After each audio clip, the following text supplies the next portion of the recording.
ଆଜି ହେଉଛି 29 ଅଗଷ୍ଟ ଶୁକ୍ରବାର। ଚାଲନ୍ତୁ ଆଜିର ମୁଖ୍ୟ ଖବର ସବୁ ଜାଣିବା। ପବିତ୍ର ନୂଆଖାଇ ଅବସରରେ ଓଡ଼ିଶା ଟେଲିଭିଜନ ଲିମିଟେଡ୍ ପକ୍ଷରୁ ଲଞ୍ଚ କଲା ଓଟିଭି ଫି-ଦିନ। ଲଞ୍ଚ କଲେ ଏମ୍ଡି ଯୋଗୀ ମଗଧ ପଣ୍ଡା। ଫି-ଦିନରେ 24 ଘଣ୍ଟା ଦେଖିପାରିବେ ପଶ୍ଚିମ ଓଡ଼ିଶାର ଖବର। ପଶ୍ଚିମ ଓଡ଼ିଶାର ଟିକନିକ ଖବର ସମ୍ବଲପୁରୀ କୋଶଲି ଭାଷାରେ ଦେଖିପାରିବେ। ଖବର ପ୍ରସାରଣ ସହ ସାହିତ୍ୟ, ସଂସ୍କୃତି, ଐତିହ୍ୟର ପ୍ରଚାର ପ୍ରସାର କରିବ। ପରବର୍ତ୍ତୀ ମୁଖ୍ୟ ଖବର। ବିହାରରେ ପଶିଲେ 3 ଜଣ ପାକିସ୍ତାନୀ ଆତଙ୍କବାଦୀ। ନେପାଳ ସୀମା ଦେଇ ମୋତିହାରୀ ଜିଲ୍ଲାକୁ ପଶିଥିବା ସୂଚନା। ଗୁଇନ୍ଦା ସଂସ୍ଥାର ସୂଚନା ପରେ ହାଇ ଆଲର୍ଟରେ ପୋଲିସ। ସୀମାନ୍ତ ଅଞ୍ଚଳରେ ପୋଲିସର କଡ଼ା ଚେକିଂ। ଗାଡ଼ି ମୋଟର ଯାଞ୍ଚ। ସନ୍ଦିଗ୍ଧ ବାବଦରେ ଜଣାଇବାକୁ 50,000 ଟଙ୍କାର ପୁରସ୍କାର ଘୋଷଣା। 3 ଆତଙ୍କବାଦୀଙ୍କ ନାଁ ସହ ଫଟୋ ଜାରି କଲା ବିହାର ପୋଲିସ। 3 ଆତଙ୍କବାଦୀ ରାଓ୍ୱଲପିଣ୍ଡି, ଉମରକୋଟ ଓ ବାହାଲପୁରର ସୂଚନା। ଏନେଇ ସୂଚନା ଦେଲେ ବିହାର ମୋତିହାରୀ ଏସ୍ପି ସୈନ୍ୟ ପ୍ରଭାତ। ପରବର୍ତ୍ତୀ ମୁଖ୍ୟ ଖବର। ମୟୂରଭଞ୍ଜରେ ଛାତ୍ରଛାତ୍ରୀମାନଙ୍କୁ ଭସାଣି ମନା। ଗଣେଶ ଭସାଣିରେ ଯୋଗ ଦେଇପାରିବେନି ଛାତ୍ରଛାତ୍ରୀ। ନୋଟିସ ଜାରି କଲେ ଜିଲ୍ଲାପାଳ। ମୟୂରଭଞ୍ଜର ସମସ୍ତ ସ୍କୁଲକୁ ନୋଟିସ ଜାରି କଲେ ଜିଲ୍ଲାପାଳ। ସୁରକ୍ଷା ଦୃଷ୍ଟିରୁ ଏଭଳି ପଦକ୍ଷେପ ନିଆଯାଇଥିବାର ସୂଚନା ମିଳିଛି। ଗତ ବର୍ଷ ଭସାଣି ସମୟରେ 4 ଜଣ ଛାତ୍ର ବୁଡ଼ି ପ୍ରାଣ ହରାଇଥିଲେ। ପରବର୍ତ୍ତୀ ମୁଖ୍ୟ ଖବର। ଚାନ୍ଦା ମାଗିଲେ ପୋଲିସକୁ ଫୋନ କରନ୍ତୁ, କହିଲେ ଡିସିପି। କଟକରେ ବେଆଇନ ଚାନ୍ଦା ଆଦାୟକାରୀଙ୍କୁ ସାବାଡ଼ ପାଇଁ ପଦକ୍ଷେପ। ଫୋନ ନମ୍ବର ଜାରି କଲା କଟକ କମିଶନରେଟ ପୋଲିସ। ପୂଜା ସମୟରେ ଯଦି କେହି ଜୋର ଜବରଦସ୍ତ ଚାନ୍ଦା ମାଗୁଛନ୍ତି ଜଣାନ୍ତୁ।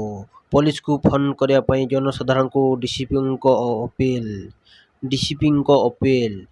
ଫୋନ ନମ୍ବର ହେଉଛି 7328077324। ଅନ୍ୟ ଫୋନ ନମ୍ବର ହେଉଛି 8480513007। ଫୋନ କରନ୍ତୁ। ଅଭିଯୋଗକାରୀଙ୍କ ନାଁ ଗୋପନ ରଖି ଦୃଢ଼ କାର୍ଯ୍ୟାନୁଷ୍ଠାନ ଚେତାବନୀ। ପରବର୍ତ୍ତୀ ମୁଖ୍ୟ ଖବର। ପାଣିଟାଙ୍କି ଉପରେ ଷଣ୍ଢ। 50 ଫୁଟ ଉଚ୍ଚ ପାଣିଟାଙ୍କି ଉପରେ ଫସିଲା ଷଣ୍ଢ। ଭଦ୍ରକ ଜିଲ୍ଲା ତିହିଡି ବ୍ଲକ ତଳବନ୍ଧ ଗାଁ ପାଣିଟାଙ୍କିରେ ଫସିଲା ଷଣ୍ଢ। ପ୍ରାୟ 8 ଘଣ୍ଟା ହେଲା ପାଣିଟାଙ୍କି ଉପରେ ଫସିଥିବା ସୂଚନା। ଷଣ୍ଢ ଉଦ୍ଧାର କାର୍ଯ୍ୟ ବେଳେ ପ୍ରଶାସନ ନାକେଦମ।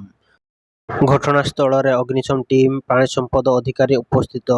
ବିଡିଓ ଓ ତହସିଲଦାର ବି ଘଟଣାସ୍ଥଳକୁ ପହଞ୍ଚି କଲେ ତଦାରଖ। ପରବର୍ତ୍ତୀ ମୁଖ୍ୟ ଖବର। ବର୍ଷା ପରେ ମାଡ଼ି ଆସିବ ଜାଡ। ବିଶ୍ୱ ପାଣିପାଗ ସଂଗଠନର ଚିନ୍ତାଜନକ ଆକଳନ। ବର୍ଷା ପରେ ଅଚାନକ ମାଡ଼ି ଆସିବ ଶୀତ। ବର୍ଷ ଶେଷ ଆଡ଼କୁ ସୃଷ୍ଟି ହେବ ଲାନିନା ପରିସ୍ଥିତି।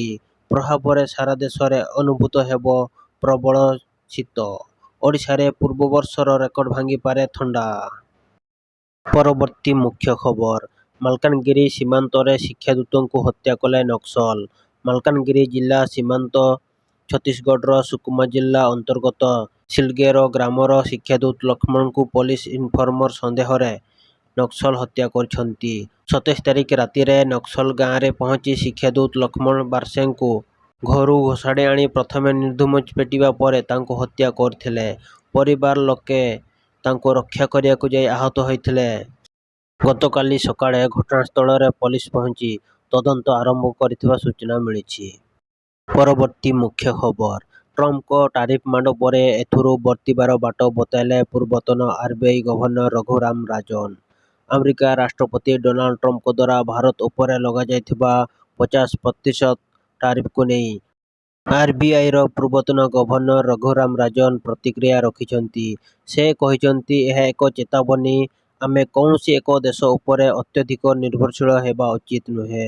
ସେ ଆହୁରି କହିଛନ୍ତି, ଆମେ ଏପରି ସୁଧାର କାର୍ଯ୍ୟ କରିବା ଉଚିତ ଯାହା ଆମ ଯୁବମାନଙ୍କୁ ରୋଜଗାର ଦେବା ପାଇଁ ଆବଶ୍ୟକ ଥିବା 8ରୁ 8.5 ବିକାଶ ହାର ହାସଲ କରିବାରେ ସହାୟକ ହେବ। ପରବର୍ତ୍ତୀ ମୁଖ୍ୟ ଖବର। ଆଜିଠାରୁ ଓଡ଼ିଶାରେ ଆୟୋଜିତ ହେବ 2 ଦିନିଆ ଅନୁସୂଚିତ ଜାତି ଓ ଜନଜାତି ସମ୍ମିଳନୀ। ଆଜିଠାରୁ ଭୁବନେଶ୍ୱରରେ 2 ଦିନିଆ ଅନୁସୂଚିତ ଜାତି ଓ ଜନଜାତି ସଂସଦୀୟ କମିଟିର ଜାତୀୟ ସମ୍ମିଳନୀ ଆୟୋଜିତ ହେବ।